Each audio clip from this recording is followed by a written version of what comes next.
Good morning students. आज मैं आप लोगों को 10वीं कक्षा के हिंदी व्याकरण में रस के बारे में बता रहा हूँ। रस की उत्पत्ति के बारे में बताया गया है कि विभाव, अनुभाव तथा संचारी भावों के संयोग से रस की निष्पत्ति होती है। पिछली कक्षा में मैंने आप लोगों को विभाव, अनुभाव और संचारी भावों में से मैंने विभाव के बारे में बता दिया था। आज मैं आप लोगों को अनुभाव के बारे में बताने जा रहा हूँ। अनुभाव क्या है? तो आलंबन के प्रति किसी भाव के उत्पन्न होने पर आश्रय के शरीर में कुछ विशेष चेष्टाएं होती है। उसके बोलने का ढंग विशेष रूप से बदल जाता है। इन चेष्टाओं और वचनों से आश्रय के भावों की अनुभूति होती है। इन्हीं को अनुभाव कहते हैं। मैंने कल आप लोगों को बताया था विभाव के बारे में कि विभाव के दो प्रकार होते हैं, आलंबन और आश्रय। आलंबन और उद्दीपन, और आलंबन के दो अंग हो जाते हैं, आलंबन और आश्रय।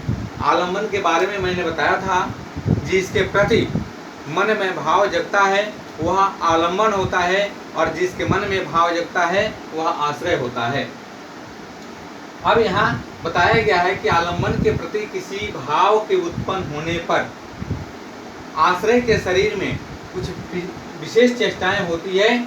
उसमें उसके बोलने का ढंग बदल जाता है, उसमें विशेष प्रकार का बदलाव आ जाता है। इन्हीं चेष्टाओं और वचनों के भावों की अनुभूति को हम अनुभाव करते हैं।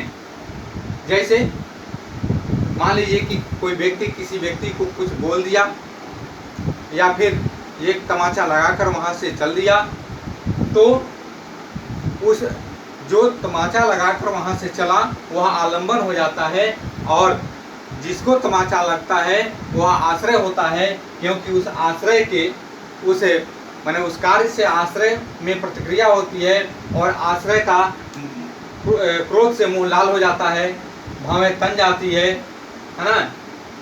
अब जो है अनुभाव के भी दो रूप होते हैं, सात्विक और कायिक। सात्विक अनुभाव क्या है?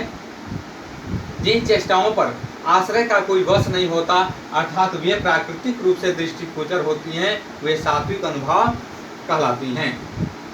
जैसे मान लीजिए कि कोई व्यक्ति किसी को बोला या तमाचा लगा कर चला, तो जिसको तमाचा लगा वह उसके अंदर जो है कि एक भाव अपने आप जगह जाता है कि क्रोध से उसका मुंह लाल हो जाता है, भावें तन जाती है। तो यह भाव, क्रोध से मुंह लाल होना और भावों का तन जाना, यह सात्विक अनुभाव है, जो प्राकृतिक रूप से अपने आप उत्पन्न हो जाती है। दूसरा है कायिक। जो चेष्टाएं आश्रय के अधीन होती हैं, अर्थात वे चाहे तो चेष्टाएं करे या न करे, वे कायिक चेष्टा कहलाती है। जैसे प्रतिक्रिया में हाथ उठाना या अपशब्द बोलना, यह कायिक चेष्टा है। आश्रय इसको कर भी सकता है और नहीं भी कर सकता है।